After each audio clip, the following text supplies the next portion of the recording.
దేవుని నామానికి స్తోత్రములు. ఈ ఉదయకాల సమయములో మీ అందరికీ కూడా నా హృదయపూర్వకమైనటువంటి వందనాలు తెలియజేస్తున్నానండి. ఈ దినము దేవుడు మీతో మాట్లాడుతున్నటువంటి మాట లూకా సువార్త 2వ అధ్యాయము 8వ వచనము నుండి కొన్ని వచనములు మనం చదువుకున్నట్లయితే దేవుని యొక్క మాటలు మనకి అర్థమవుతాయి. ఆ దేశములో కొందరు గొర్రెల కాపరులు పొలములో ఉండి రాత్రి వేళ తమ మందను కాచుకొనుచుండగా ప్రభువు దూత వారి యొద్దకు వచ్చి నిలిచెను. ప్రభు మహిమ వారి చుట్టూ ప్రకాశించినందున వారు మిక్కిలి భయపడిరి. గొర్రెల కాపరులు ఉన్నారు. రాత్రి వేళ పొలములో వారి మందను వారు కాచుకొనుచుండగా ప్రభువు దూత వారి యొద్ద నిలిచి ఉన్నదంట. ఎప్పుడైతే ప్రభువు దూత వారి యొద్ద నిలిచి ఉన్నదో ప్రభువు మహిమ వారి చుట్టూ కూడా ప్రకాశించింది. ఆ ప్రకాశమైనటువంటి ఆ మహిమను చూచి వారు భయపడి ఉన్నారు దేవుని బిడ్డలారా. అయితే ఆ దూత అక్కడ అంటుంది వారితోని, భయపడకుడి. ఏమండి, గొర్రెల కాపర్లతో భయపడకుడి అని చెప్పేసని దూత అని వారితో ఈ మాట అంటుంది దేవుని బిడ్డలారా. ఏంటి వాక్యం మనం చూసినట్లయితే ఇక్కడ, ఇదిగో ప్రజలందరికీ కలగబోవు మహా సంతోషకరమైన సువర్తమానము నేను మీకు తెలియజేయుచున్నాను. చక్కని వర్తమానము, శుభకరమైనటువంటి వర్తమానము నేను మీకు తెలియజేస్తూ ఉన్నాను. ఏంటి ఆ వర్తమానం అంటే, దావీదు పట్టణమందు నేడు రక్షకుడు మీ కొరకు పుట్టి ఉన్నాడు, ఈయన ప్రభు అయిన క్రీస్తు. దేవుని బిడ్డలారా, పొలములో కాచుకుంటున్నటువంటి ఆ మందను కాచుకుంటున్నటువంటి గొర్రెల కాపరితో దేవుని దూత వెళ్ళి అక్కడ ఉండడము వలన వారి చుట్టూ కూడా దేవుని యొక్క మహిమ ప్రకాశించినందున వారు మిక్కిలి భయపడిరి. అప్పుడు దూత వారితో అంటుంది, భయపడకండి అని చెప్పేసి అని ఈ శుభవచనమును వారికి తెలియజేసి ఉంది. దేవుని బిడ్డలారా, ఈ శుభవచనము ఎప్పుడైతే వారికి తెలియచేసి ఉందో వారిలో ఉన్న భయము వారిని విడిచిపెట్టిపోయింది. వాక్యం సెలవిస్తూ ఉంది కదా, 85వ కీర్తన 9వ వచనములో, ఆయన రక్షణ ఆయనకు భయపడు వారికి సమీపముగా నున్నది.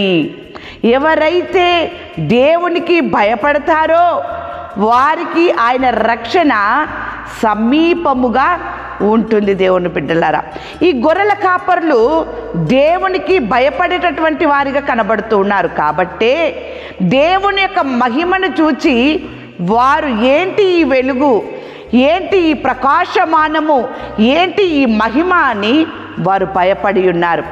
ఎప్పుడైతే ఇక్కడ దేవుని వాక్యం సెలవిచ్చినట్టు ఆయన రక్షణ ఆయనకు భయపడు వారికి సమీపముగా నున్నది. దేవుని బిడ్డలారా, అక్కడ ఒక మాట మనము ఆలోచన చేసినట్లయితే, గొర్రెల కాపర్లకు అలాంటి భయంకరమైనటువంటి సిచ్యువేషన్ జరిగినప్పుడు వారు పారిపోలేదు. వారి గొర్రెలను విడిచిపెట్టి వారు పారిపోలేదు, అక్కడే ఉన్నారు. అంటే ఆయన రక్షణకు వారు భయపడి ఉన్నారు. అందుకనే దేవుడు వారికి సమీపముగా ఉన్నాడు. ఈ ఉదయకాల సమయములో నీ రక్షకుడు పుట్టి ఉన్నాడు. నీ రక్షకుడు జన్మించినటువంటి ఈ యొక్క దినమును లేక ఈ మాసమంతా కూడా నీవు సంతోషముగా జరుపుకుంటూ ఉంటావు. కానీ దేవునికి భయపడుతున్నావా? నీ రక్షకుడికి నీవు భయపడుతున్నావా? ఆయన మహిమకి నువ్వు భయపడుతూ ఉన్నావా? ఆయన శుభవచనమునకి నీవు భయపడుతున్నట్లయితే ఆ రక్షకుడు నీకు సమీపముగా ఉంటాడు. దేవుని బిడ్డలారా, అందుకని వాక్యం సెలవిస్తూ ఉంది కదా, 21వ కీర్తన 5వ వచనము, నీ రక్షణ వలన అతనికి గొప్ప మహిమ కలిగెను, గౌరవ ప్రభావములను నీవు అతనికి ధరింపజేసి ఉన్నావు. దావీదు గారు రాసినటువంటి మాట. దేవుని యొక్క రక్షణ ఆయనకు భయపడు వారికి సమీపముగా ఉంటుంది. సమీపముగా ఉన్నటువంటి వారికి ఏం జరుగుతుందంటే గొప్ప మహిమ కలిగెను. దేవునికి భయపడుతున్నావా? దేవునికి నీవు సమీపముగా ఉన్నావా? ఆయన రక్షణని నీ హృదయంలోనికి, నీ గృహంలోనికి తీసుకొచ్చుకున్నావా? దేవుడు నిన్ను, నీ గృహాన్ని మహిమపరుస్తూ ఉన్నాడు. అంతేకాదు గౌరవ ప్రభావములు నీవు అతనికి ధరింపజేసి ఉన్నావు. ఎంత అద్భుతమండి! నీకు విలువ లేని చోట ఆయన రక్షణ ద్వారా యేసు జన్మించడం వలన నీకు గౌరవ ప్రభావములు నీకు అక్కడ దక్కుతూ ఉన్నాయి, చెల్లుతూ ఉన్నాయి. దేవుని బిడ్డలారా, విలువ లేని చోట దేవుని యొక్క రక్షణ నీకు విలువనిచ్చేదిగా చేస్తూ ఉంది. దేవుని వాక్యం సెలవిస్తూ ఉంది కదా, ఉదయమున మీరు యెహోవా మహిమను చూచెదరు. నువ్వు దేవునికి భయపడినట్లయితే, రక్షకుడికి నీవు భయపడినట్లయితే, ఆయన చెప్పిన మాట ప్రకారము నీవు చేసినట్లయితే ఉదయమున మీరు మహిమను చూచెదరు అని వాక్యం సెలవిస్తూ ఉంది. కొందరు గొర్రెల కాపర్లు రాత్రి వేళ తమ మందను కాచుకొనుచుండగా దేవుని యొక్క మహిమ వారి చుట్టూ ప్రకాశించినందున రాత్రివేళ దేవుని మహిమ గొర్రెల కాపర్లు చూశారు. నీవు ఆయన రక్షణకి నువ్వు భయపడ్డప్పుడు, అనగా దేవునికి భయపడ్డప్పుడు ఆయన నీకు సమీపముగా ఉండి ఈ ఉదయకాల సమయంలో ఆయన మహిమను నీవు చూచే రీతిగా దేవుడు నీ జీవితంలో కార్యం చేయబోతూ ఉన్నాడు. వాక్యం సెలవిస్తూ ఉంది కదా, ఇక్కడ 85వ కీర్తన 9వ వచనము, మన దేశంలో మహిమ నివసించున్నట్లు.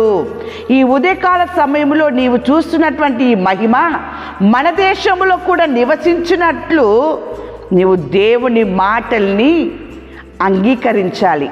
నువ్వు దేవుని మాటలని నువ్వు ప్రచురపరచాలి. దేవుని బిడ్డలారా, చూడండి వాక్యం సెలవిస్తూ ఉంది కదా, ఇక్కడ దినవృత్తాంతములు 1వ గ్రంథము 16వ అధ్యాయము 24వ వచనములో, అన్యజనులలో ఆయన మహిమను ప్రచురించుడి, సమస్త జనములలో ఆయన ఆశ్చర్య కార్యములను ప్రచురించుడి.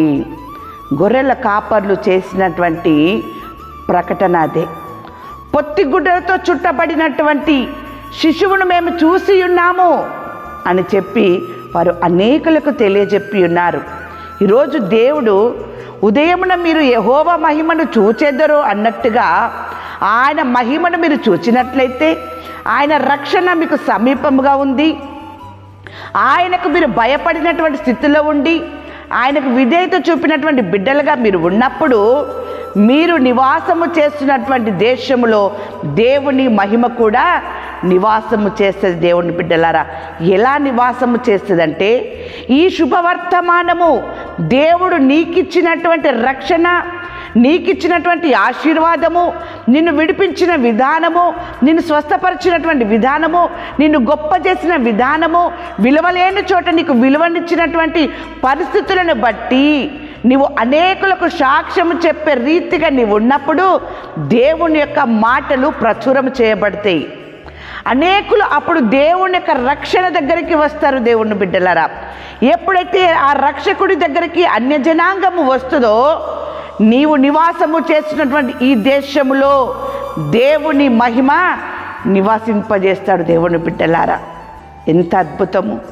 ఈ ఉదయకాల సమయంలో క్రిస్మస్ జరుపుకోవాలని ఆనందంగా, ఉత్సాహంగా నీవు ఉన్నావా?